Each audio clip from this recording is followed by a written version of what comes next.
মৌত কারণ নিয়ে আসে কেন জানেন?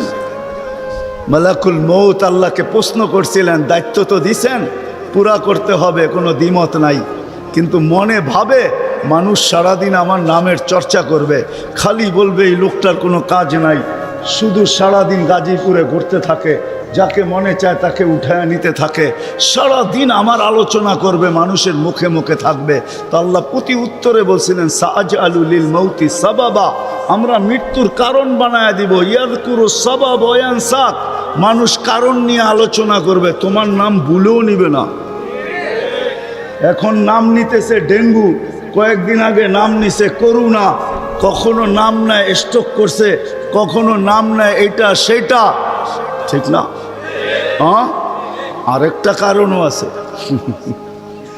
শুধু নবীজির দিকে তাকাইয়া এই উম্মতের জন্য আল্লাহ এটা করছেন, এই উম্মতের জন্য। এই উম্মতকে আল্লাহ আখেরাতে শাস্তি দিতে চান না। হায় হায়, উম্মত যদি নবী চিনত। আয়সা পড়ছি অবেলা, তো হাতে সময়ও নাই, আর হইল ওয়াজ মাহফিল, অন্য কিছু হইলে হয়তো ওইদিকে চলে যেতাম। নবীজি শুনানের সময় আমার কাছে এখন নাই। যে উম্মত নবী চিনে না, নবীর কারণেই আমরা পাইছি। এই উম্মতকে শাস্তি আল্লাহ আখেরাতে ইনশাআল্লাহ দিবে না। হ্যাঁ হ্যাঁ, দেয় তো দেয় কি কইরা, যার উপরে 3-3 বার কুদরতি হাত লাগছে। কয়বার? সৃষ্টি লগ্নে একবার, বাছাই পর্বে একবার। আমরা বাছাইকৃত উম্মত। হুয়াজতাবাকুম জাহিদ, শুধু শুধু বলেন নাই, জাহিদু ফিল্লাহি হাক্কা জিহাদি। উম্মতে মুহাম্মাদি, আমাকে পাওয়ার জন্য যতটুকু শক্তি আছে সব লাগায় দে না, সব লাগায় দে আমাকে পাওয়ার জন্য। কেন আল্লাহ? হুয়াজতাবাকুম, আমি তোকে নির্বাচিত করছি কুদরতি হাত দিয়া, আমার জন্য লাগাবি না তো কার জন্য লাগাবি? তৃতীয়, আল্লাহ আমাদের উপরে চিহ্ন লাগায়া দিছেন কুদরতি হাত দিয়া। সাহাবা প্রশ্ন করছে, ইয়া রাসূলুল্লাহ, কিয়ামতের মাঠে আপনি আমাদেরকে চিনবেন কি কইরা? আদম আলাইহিস সালাম থেকে কিয়ামতের সকাল পর্যন্ত মানুষ উঠবে, আমাদেরকে খুঁজা কোথায় পাবেন? তো আল্লাহ রাসূল হাসতেছিল আর বলতেছিল, হায় হায়, তোমাদের গায়ে চিহ্ন লাগানো আছে, আমি খুঁজা বাহির করতে কোনো কষ্ট হবে না। বলছি, ইয়া রাসূলুল্লাহ, সেই চিহ্ন কি? গুররাম মুআজ্জিলিনা মিন আসারিস সুজুদ, তোমাদের সেজদার জায়গা দিয়া নূর ফুটা বাহির হবে, নামাজ আর উজুর জায়গা দিয়া নূর ফুটা বাহির হবে, আর কারো বাহির হবে না, তোমাদের বাহির হবে। কেমন নূর? ইয়াসা বাইনা আইদিহিম ওয়া বিআইমানিহিম, নূর সামনে ঘুরতে থাকবে, ডাইনে ঘুরতে থাকবে, বামে ঘুরতে থাকবে, পিছে ঘুরতে থাকবে।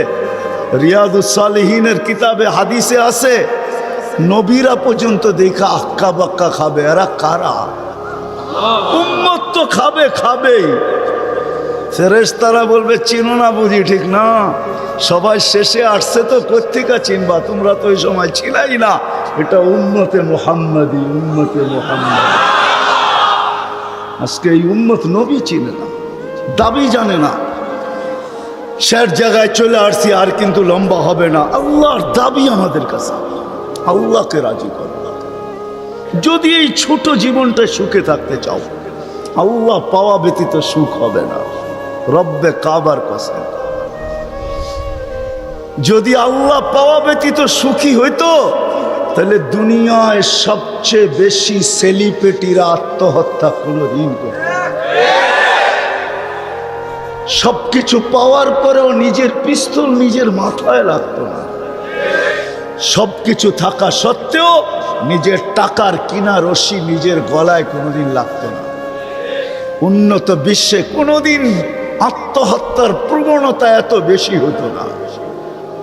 আমাকে বুঝাইতে হবে না, আমি চিনি জাপানে আত্মহত্যা কোন জায়গায় করে। আমি দুইবার যেয়ে দেখা আসছি, পাহাড়ও দেখছি, সমুদ্রও দেখছি।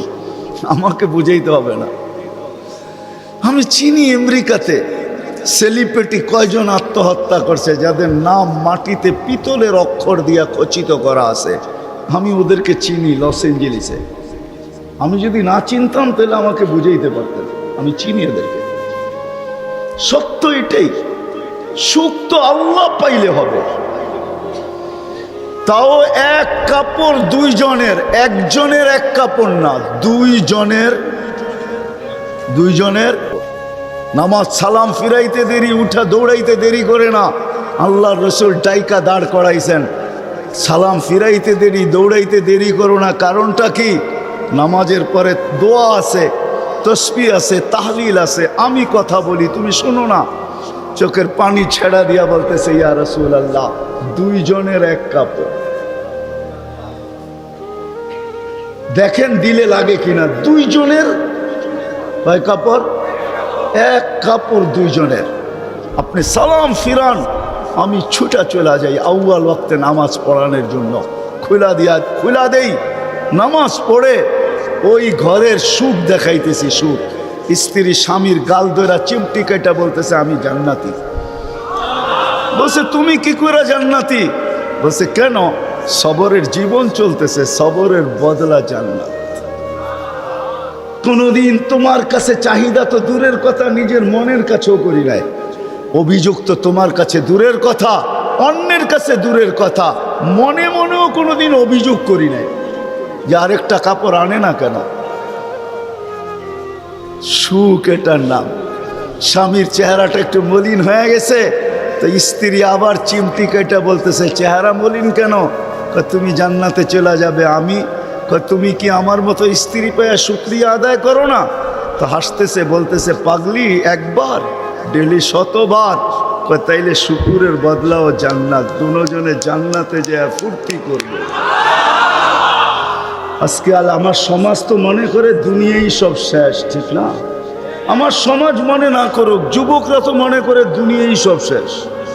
14 তারিখ দুনিয়াই আছে, আর কোথাও নেই, ঠিক না? হ্যাঁ।